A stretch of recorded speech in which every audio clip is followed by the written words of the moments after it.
AOC. People love Jasmine Crockett. People love Eric Swalwell and the like. And I think that the Democratic Party should put the people out there who the people want. They should put the politicians out there who the people want, who they're asking for, who are meeting the moment with the same energy that they're not asking for AOC. Yes, they are. The people you party with No. The people I party with don't like AOC. Oh, please. No, they don't at all. Well, most people don't. But she's AOC, very far left. Let me tell you why I'm saying that. The panic is setting in, and AOC is now scrambling for cover after Bill Maher sharply criticized her rhetoric live on TV. The exchange was intense, direct, and absolutely unfiltered, sparking major backlash for the Congresswoman. And let's be honest, this controversy didn't come out of nowhere. Her political messaging has stirred plenty of debate and division. I've got all the key moments right here, so before we jump into the coverage, be sure to hit that subscribe button. You won't want to miss what's coming. Interviews was when AOC was talking to that lady and she asked her to expand. About Israel-Palestine? Oh my God. Well, I believe absolutely in Israel's right to exist. She just collapsed into herself? It's literally like a fifth grader that didn't study. Looked at that incident more through just as an incident. And then they ask you about the subject, or you didn't read the book. Well, it's about Billy and his dog. What people are starting to see, at least in the occupation of Palestine, is... But the crazy thing about that interview is that her first comment comes off with total authority. I am a proponent of a two-state solution. One little follow-up question. Question's like, well, what do you mean by that? And then you just see her get weaker and weaker. You use the term the occupation of Palestine. What did you mean by that? But what do you mean by that? It's like, I don't know what I'm talking about, man. Yeah. She literally goes, I'm really not the expert. Do you think you can expand on that? I am not the expert at geopolitics on this issue. She just gave up. Ever. Since Bill Maher called out Alexandria Ocasio-Cortez for what he sees as political posturing, the pressure has been mounting. AOC, once seen as a bold progressive voice with all the answers, now seems unable to clearly respond to even basic questions on key issues she often highlights. Whether it's economics, immigration, or climate policy, her responses have come off as evasive or unclear, and critics are taking notice. From the left, the right, and everywhere in between, the backlash is growing.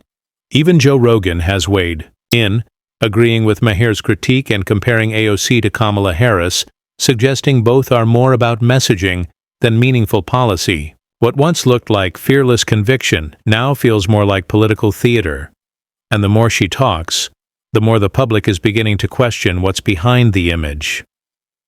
AOC's... Here she is. And I think if you actually do see some of the photos of the signs, I think there's something to be said about the government's about to shut down. There's a vote clock that's going down.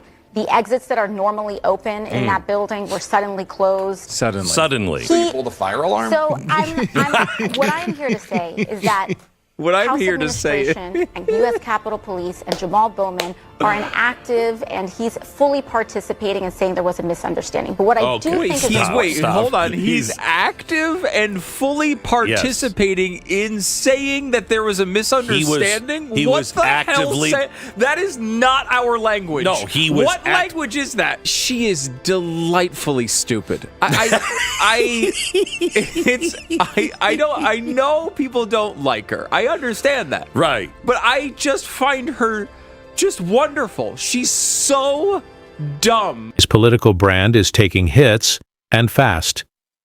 Check out this next clip to see the latest reaction. I'll be right back.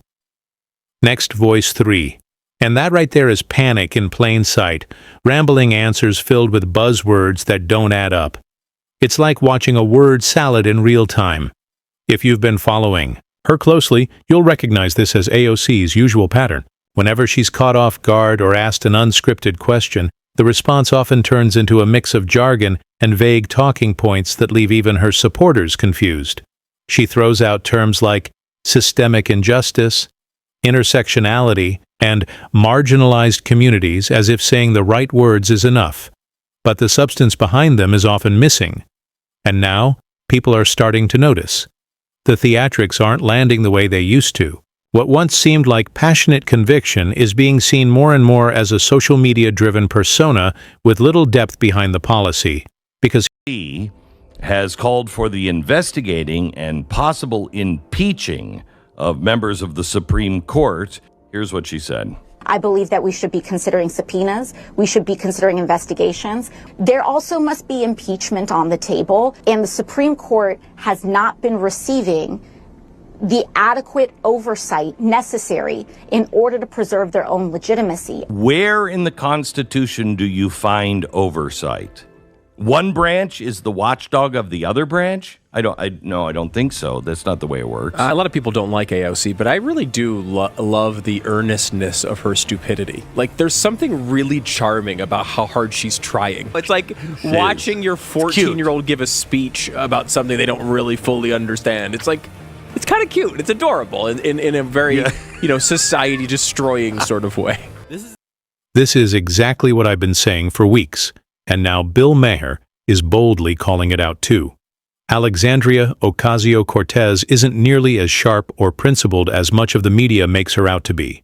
For someone who claims to champion the working class, she has a curious habit of appearing at elite red carpet events hosted by the very figures she claims to oppose. You can't wear designer gowns to high-profile galas and then turn around and speak about income inequality without raising questions. That's not activism. It's performance. So when her name started circulating as a potential replacement for Kamala Harris, many of us immediately had concerns, and rightfully so. The truth is, AOC may be loud, but she often lacks depth. She's effective on social media, but under real scrutiny, her arguments of AOC. People love Jasmine Crockett. People love Eric Swalwell and the like. And I think that the Democratic Party should put the people out there who the people want. They should put the politicians out there who the people want, who they're asking for, who are meeting the moment with the same energy that they're not asking for AOC. Yes, they are. The people you party with No. The people I party with don't like AOC. Oh, please. No, they don't at all. Well, most people don't. But she's AOC, very far left. Let me tell you why I'm saying that. Wait. Now even AOC's own supporters seem to be panicking and shifting the goalposts faster than the speed of light. One moment, Don Lemon is confidently claiming that people are calling for AOC to lead, but when Bill Maher calmly pushes back, saying no one outside of Lemon's circle actually supports her, Don suddenly backpedals, insisting that even his social circle isn't on board. If that's not a clear sign of panic and confusion, I don't know what is. It's like watching someone try to bail water out of a sinking ship with a spoon. And honestly, I'm not surprised. Trying to defend the idea of an AOC presidential ticket is like trying to sell sand in the desert. It's a nearly impossible task. As for Don Lemon, who's been struggling to stay relevant since his... People will vote for AOC and Donald Trump on the same ticket because they're authentic.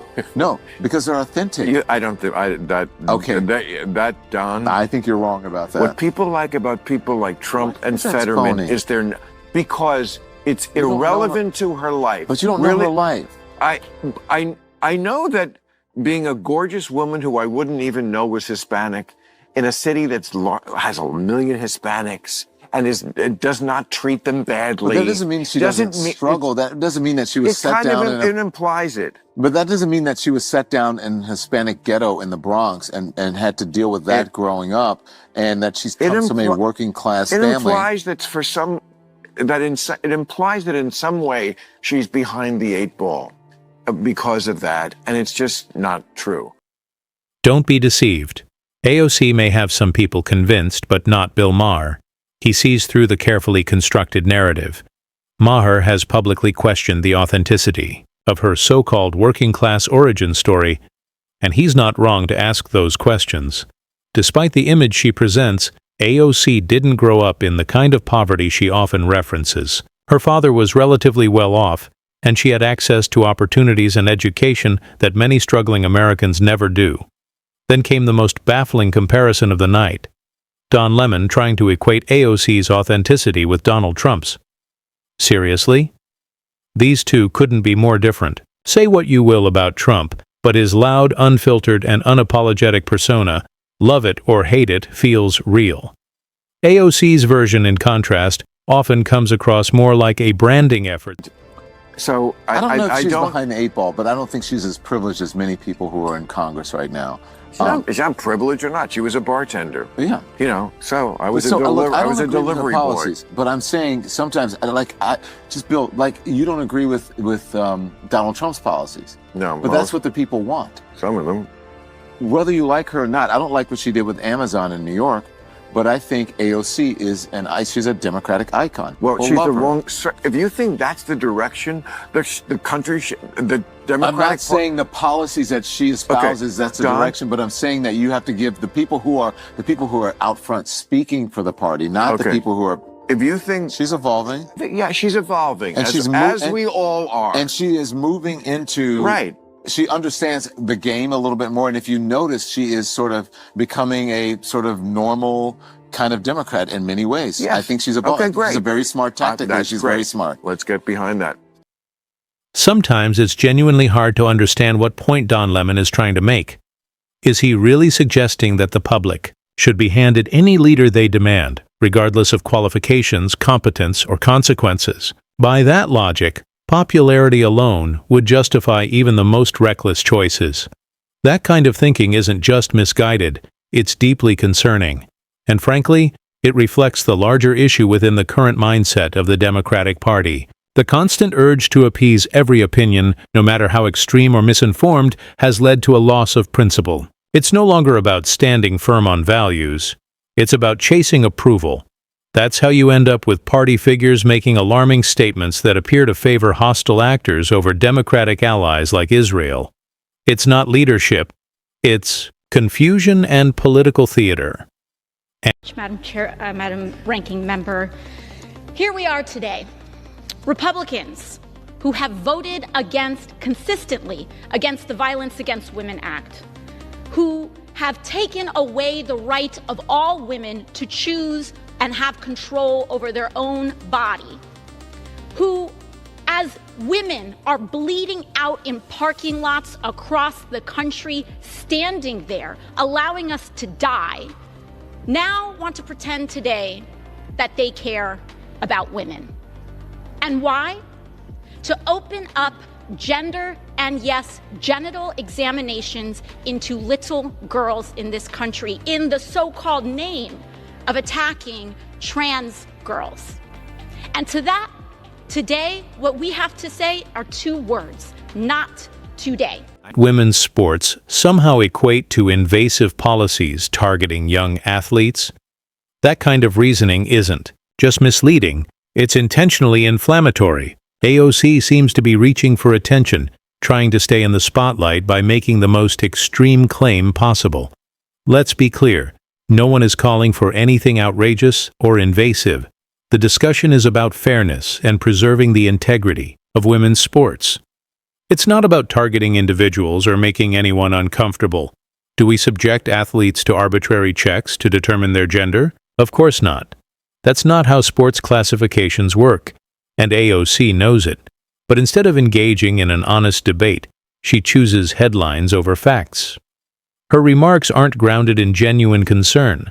They're part of a political performance. Beneath the dramatic rhetoric, there's little substance. Once again, AOC loves this bill. Yes, bigoted folks love this bill. Assaulters love this bill. But also, CEOs love this bill. Because Los Angeles is on fire right now. And this is the number one priority the majority has. Thank you, and I yield back. AOC often labels anyone who speaks out in defense of women's sports as bigoted, not because they actually are, but because it fits her broader narrative. It reflects an ongoing disregard for traditional values and a tendency to frame any opposing view as hateful. In her argument, protecting fairness in women's athletics becomes exclusionary, while allowing biological males to compete is rebranded as inclusivity. Now, if you muted the audio and watched only her facial expressions, you might think she was delivering a powerful, well-reasoned argument. The furrowed brows, the emphatic hand gestures, it all plays well on camera. But once you start listening closely, it's hard not to feel secondhand embarrassment. It often sounds like someone passionately debating a topic they don't fully understand, yet refusing to acknowledge it. AOC's approach relies heavily on emotion, not substance. And the more she talks, the more apparent that becomes. The image she's built is beginning to crack. Her arguments often lack depth, her delivery leans on theatrics, and her strongest supporters, like Don Lemon, are visibly working to preserve the illusion. Whether it's recasting straightforward policy debates as personal attacks or reshaping her own story to fit a political brand, the strategy is clear: perform, deflect,